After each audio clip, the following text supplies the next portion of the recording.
পরম প্রেমময় শ্রী শ্রী ঠাকুর আমার, পরমারাধ্যা জগৎ জননী শ্রী শ্রী বড়মা, পরম পূজ্য পাদ শ্রী শ্রী বরদা, পরম পূজ্য পাদ শ্রী শ্রী আচার্য দেবের শ্রীচরণে আমার শতকোটি প্রণাম।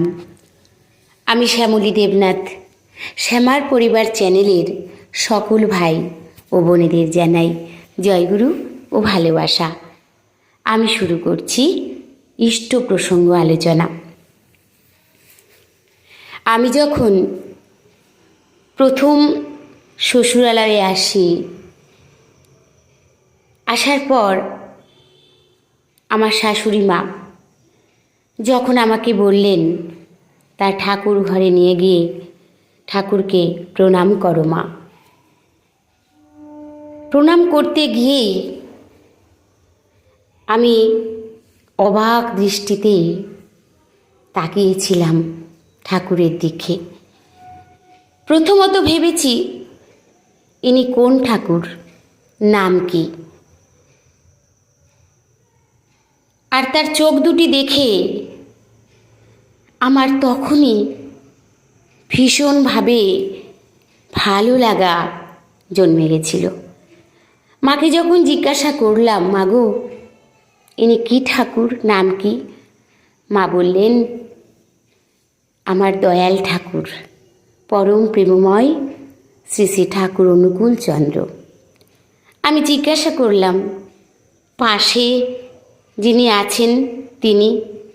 মা বলছেন ইনি হচ্ছেন শ্রী শ্রী বড়মা, আমাদের ঠাকুরের লীলা সঙ্গিনী। আমরা এনাকেই লক্ষ্মী দেবী ভেবে পূজা করি। আমার যখন বিয়ে হয় তখন আমার সই বাবা ছিলেন, আমার একটা সই ছিল আমার নামে নাম। তা সেই বাবা আমাকে একটা লক্ষ্মী দেবীর ফটো দিয়ে দিয়েছিলেন যে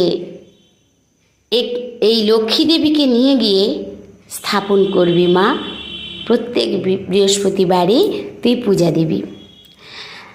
তখন যখন মা বললেন ইনাকে আমি লক্ষ্মী দেবী বলে পূজা করি, আমার ওই বাক্সে রাখা, বাক্স করে নিয়ে আসা সেই লক্ষ্মী মায়ের ফটো আমি কোথায় স্থাপন করব? আমি একটু সেই মুহূর্তে একটু চিন্তা করছি, মনটা খারাপ হয়ে গেছিল সেই মুহূর্তে, যে তাহলে আমি ইনাকে কোথায় বসাবো। যথা সময়ে আমি ঠাকুরের সিংহাসনের পাশে একটা ছোট্ট পিঁড়িতে, তাতে একটা সুন্দর লাল ন্যাকড়া দিয়ে নতুন আমি ওই লক্ষ্মী মায়ের ফটোটি স্থাপন করব মনে মনে ভেবেছি। ঠিক আছে থাক, বড় মা লক্ষ্মী মা সেটাও হবে, আর আমার সই বাবা দিয়েছেন আমি এটা ওনাকে স্থাপন করব, তার কথাও তো আমি ফেলতে পারি না। এই ভেবে যখন আমি এগুলো গোছাচ্ছি, তা আমার শাশুড়ি মা বললেন তুমি কি করছো, এখানে পিঁড়ি পাচ্ছ কেন বা এসব সাজাচ্ছ কেন? আমি তখন মাকে বললাম, মা গো আমার সই বাবা আমাকে এই লক্ষ্মী ঠাকুরের ফটোটা দিয়েছেন স্থাপন করবার জন্য আমার গৃহে। মা বলছেন মা গো দেখো আমরা তো লক্ষ্মী মা বলে বড় মাকেই পূজা করি, তুমি এক কাজ করো, আমার ঘরে একটু তাক মতো ছিল, সেই তাকের উপরে বলছে ওখানে বসিয়ে রাখো, তুমি একটু ধূপ দেখিও, সন্ধ্যাবেলায় সকাল যখন পুজো দেবে তুমি ধূপ দেখিও, আর লক্ষ্মীর ঘটটা তুমি এই বড়মার কাছেই পাতো, দুটো ঘট পাতার কোনো দরকার নেই মাগো। আমার না স্বাভাবিকভাবে একটু কষ্ট হয়েছিল, কিন্তু কি বলবো, ঠাকুরের পাশে শ্রী শ্রী বড়মাকে এত সুন্দর লাগছে, আমি কোনো রকমভাবেই যে সেটা তার কথা অবমাননা করব পারলাম না। আমি হাসি মুখে মেনে নিলাম। মা গুরুজন আমার, তিনি যখন বলছেন স্বাভাবিক। তারপর আমি মাকে বললাম, যদি কোনো দিন আমার সেই সই বাবা আমার বাড়িতে আসে আর তিনি যদি বলেন যে তুই এই লক্ষ্মী দেবীকে বসাসনি, তখন আমি কি বলবো? স্বাভাবিকভাবেই মেয়েকে বিয়ে দিয়েছেন, তারা নিশ্চয়ই আসবেন। মা বললেন, যা বলার আমি বলে দেব, তোমার কিছু বলতে হবে না। তুমি বলবা, এই কথার উত্তর আমার মায়ের কাছে নিয়ে নাও, শাশুড়ি মায়ের কাছে। থাক, যথা আজ্ঞা, আমি পালন করলাম। কয়েকদিনের মধ্যেই, আমার বিয়ের পর কয়েকদিনের মধ্যেই আমি পরম প্রেমময় শ্রী শ্রী ঠাকুর অনুকূলচন্দ্রের দীক্ষায় দীক্ষিত হলাম। যথারীতি আমি ইষ্টভীতি প্রত্যেক বৃহস্পতিবারে আমি বড় মার কাছে লক্ষ্মীর ঘট পাচ্ছি। আমার শাশুড়ি মায়ের কথা অনুযায়ী আমি আমার সই বাবার দেওয়া সেই লক্ষ্মীর ফটোতে ধূপ দেখাচ্ছি।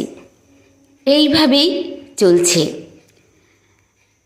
বেশি দিন দেরি হয়নি, দিন কয়েকের মধ্যে যেন চুম্বকের মতো একটা টান ঠাকুরের প্রতি এসে যায়, ভীষণ ভালো লাগা।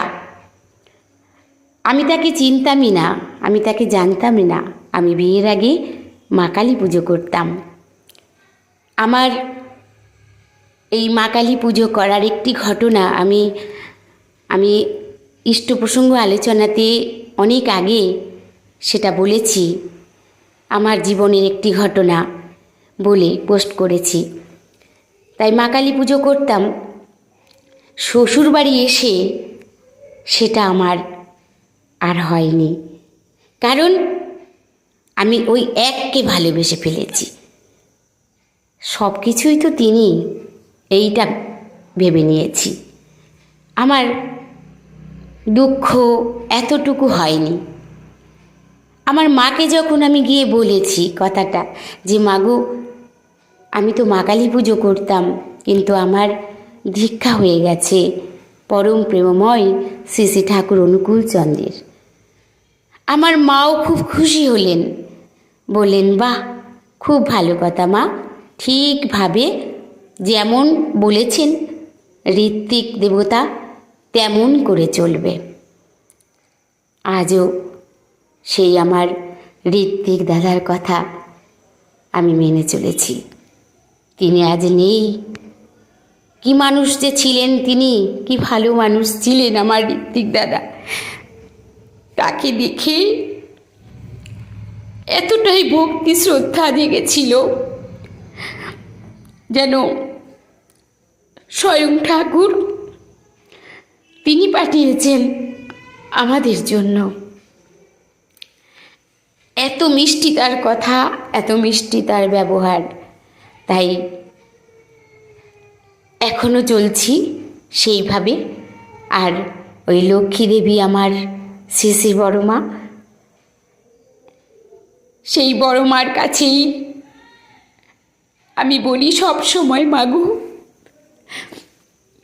আমার ঘরে চিরস্থায়ী থেকো মা, লক্ষ্মী হয়ে। সকল সময় শান্তি পাই, ভালো লাগে। কারণ অনেকেই আছে হাজার জনকে ভালোবাসে, একজনও সাড়া দেয় কি না আমার সন্দেহ আছে। ওইভাবে ডাকা যায় না, তাই একজনকে ভালোবাসতে হয়। তাই তিনি প্রত্যেক ডাকে সাড়া দেন। বাস্তব জীবনে সকল সময় সেটা উপলব্ধি করে চলেছি। যেমন ঠাকুর তেমন বড় মা, প্রত্যেক ডাকে সাড়া দেন। আমরা হচ্ছি ওই মানুষ, নিঃস্বার্থভাবে তাকে ভালোবাসতে আমরা কেউ পারি না। যতই আমরা বলি নিঃস্বার্থভাবে ভালোবাসতে হয় ঠাকুরকে, আমাদের কিন্তু চাওয়াটা এসে যায়, সেটা জোরে জোরে না হোক, মনে মনে অন্তত এইটুকু তো আসে, ঠাকুর সবাইকে ভালো রেখো। এই কথাটাও আমরা বলে থাকি। তাকে বলতে হয় নাকি, তিনি তো ভালো রাখবেন। আমি যদি তাকে ডাকি তিনি তো ভালো রাখবেন, কিন্তু আমরা তবুও বলি ঠাকুর সবাই যেন ভালো থাকে, আমার সংসার, আমার প্রতিবেশী, এগুলি আমরা বলে থাকি। তাই আমাদের চাওয়াটা কিন্তু তার কাছে থেকেই যায়। তাই ঠাকুরের কাছে যেটা বলি, বড় মার কাছে যেটা বলি, যেন আবদার করি মায়ের কাছে। মাঝে মাঝে হয় অনেক কিছু কষ্ট দুঃখ প্রত্যেকেরই থাকে, কিন্তু যেন আবদার করে বলি যে মা এটা তুমি দেখো, এইভাবে।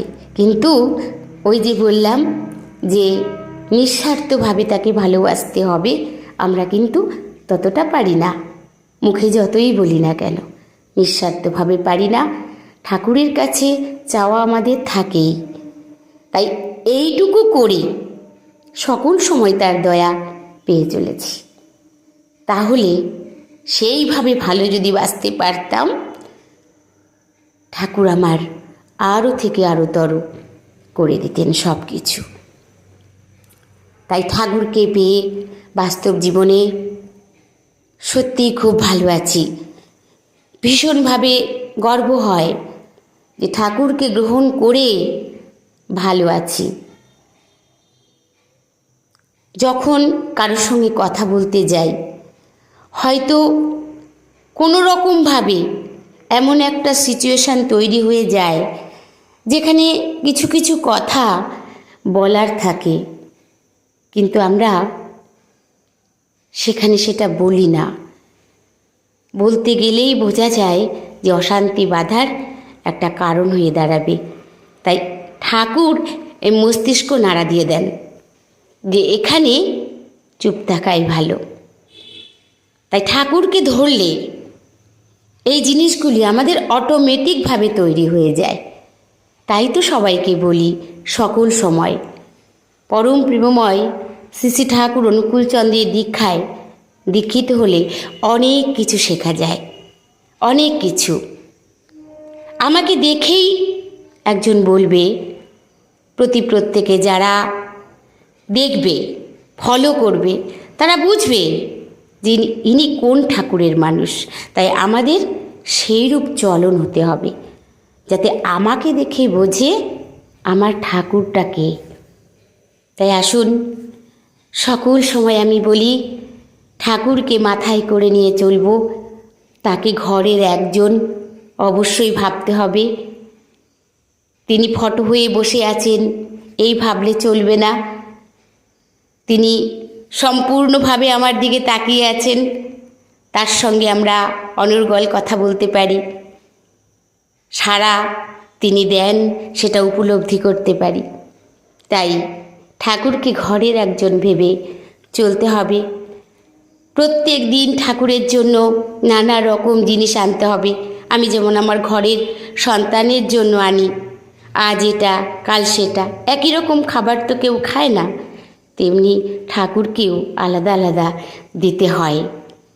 কারণ ভাবতে হবে তিনি বলছেন আজ আমি এটা খাবো, তা আমার মনের ভেতরেই সেটা হবে, আজ আমি ঠাকুরের জন্য কি নিয়ে যাব।